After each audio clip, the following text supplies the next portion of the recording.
Lida, we need to talk seriously, Hector said, peering into the bedroom where his wife was getting ready. What happened? Lida asked, bewildered, setting aside her makeup.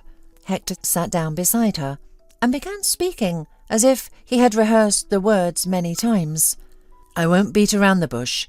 I have another woman whom I love. I plan to build a life with her, so you need to leave my life and this apartment as soon as possible. Lida dropped her comb in shock, feeling as though she had been doused with icy water. She was so stunned that she couldn't utter a word. Her heart seemed to stop.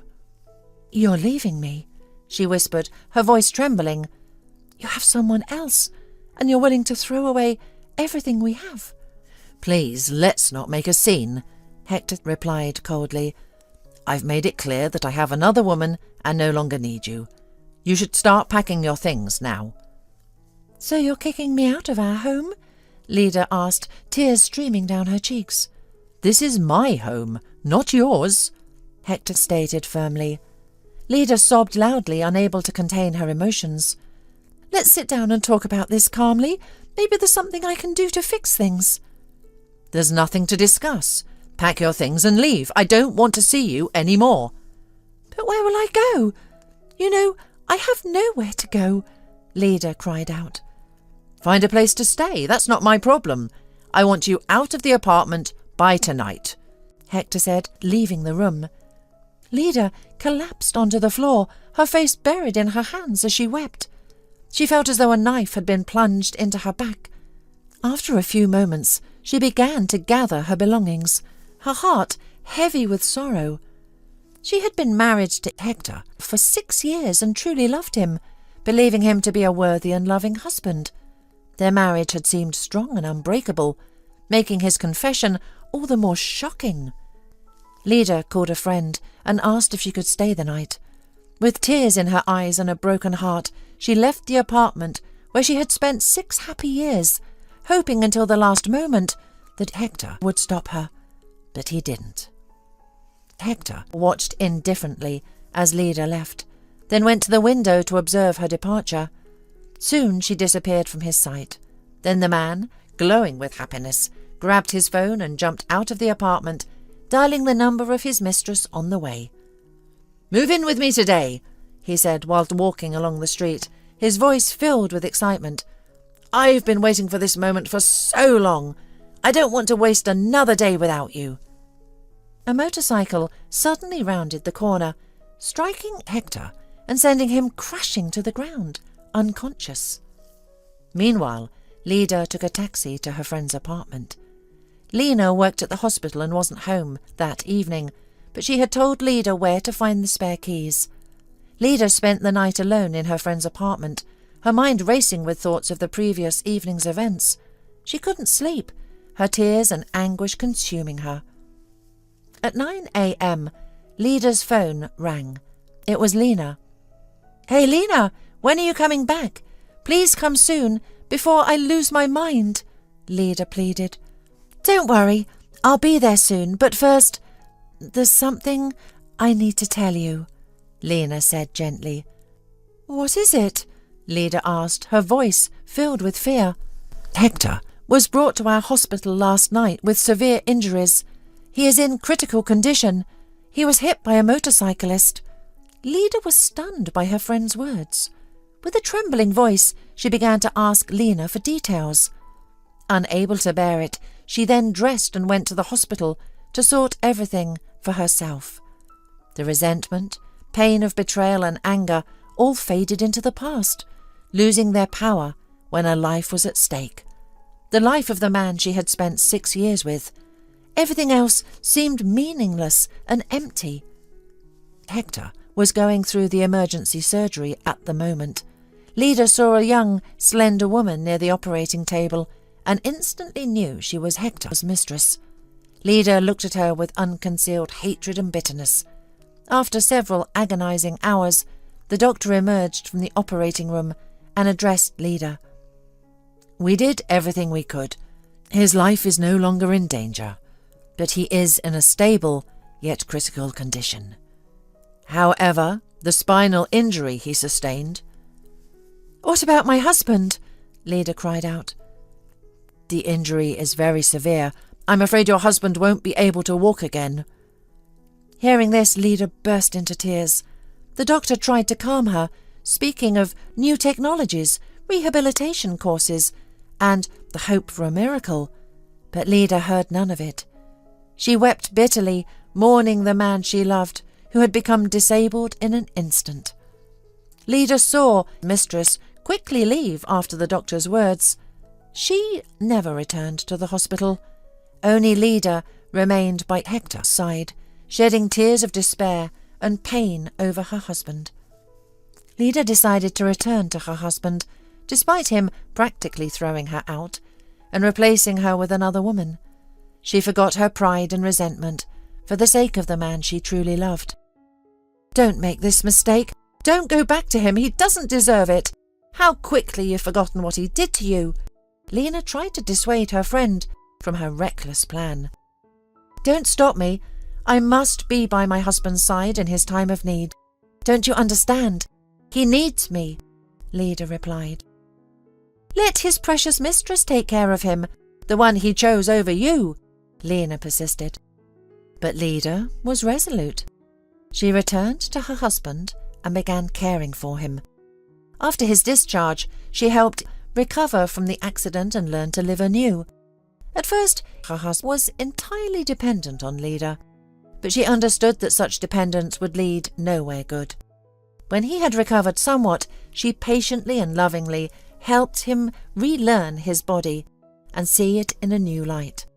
Thanks to his wife's efforts, Hector could perform simple tasks independently, such as making breakfast, dressing himself, and working on the computer.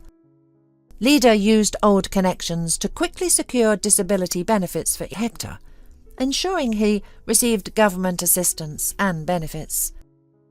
Over the past few months, Leda had noticeably lost weight. She always looked tired and worn as she juggled caring for her husband and a job she couldn't afford to quit.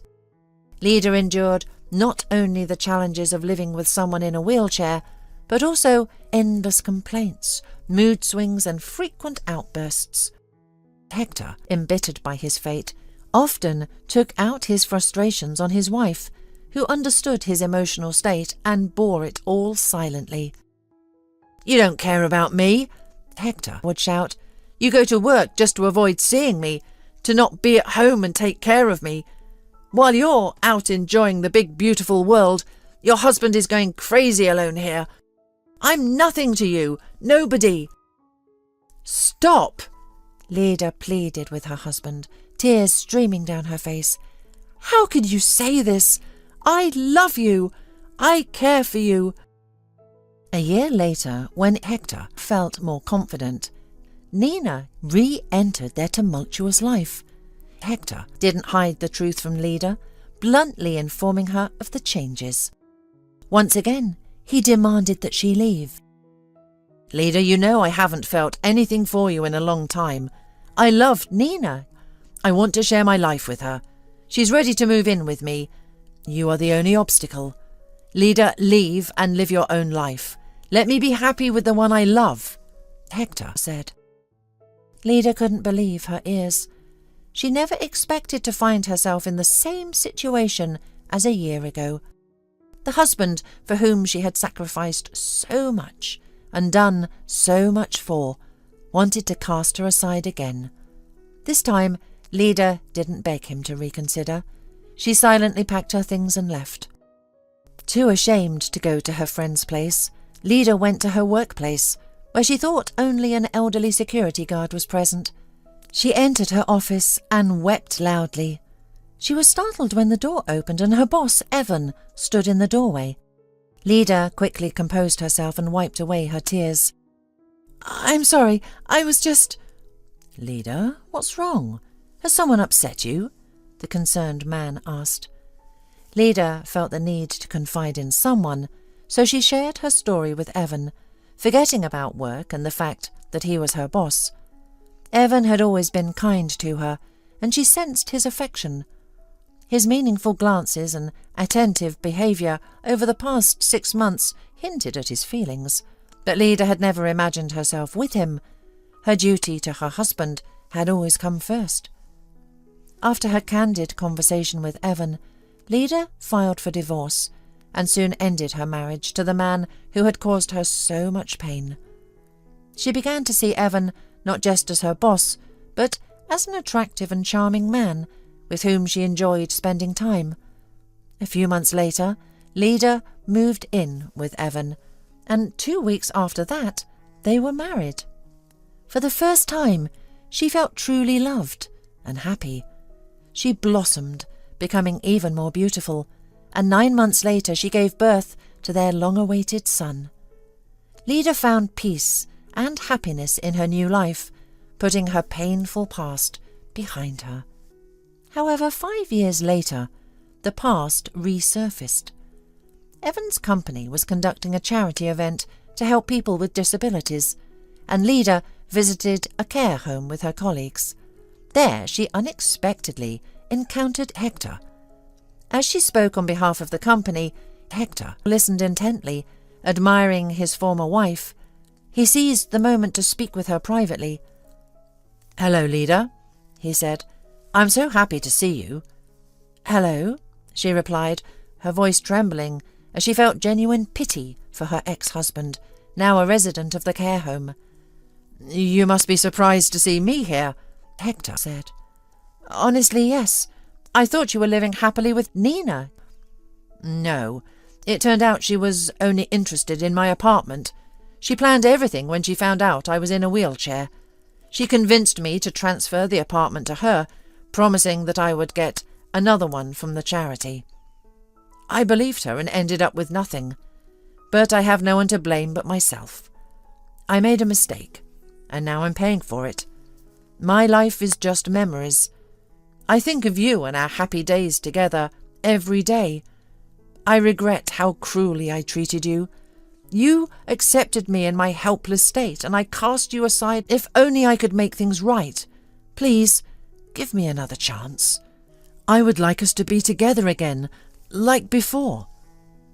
"It will never be like before," Leda said firmly. "You chose your own fate. There's no going back. But because of how you treated me, I am happy now. I wish you happiness too. May your life improve. I must go now. Goodbye, Hector." Leda walked away, knowing this was her final encounter with her ex-husband. She didn't look back, eager to return to her loving husband and son, who were waiting for her at home.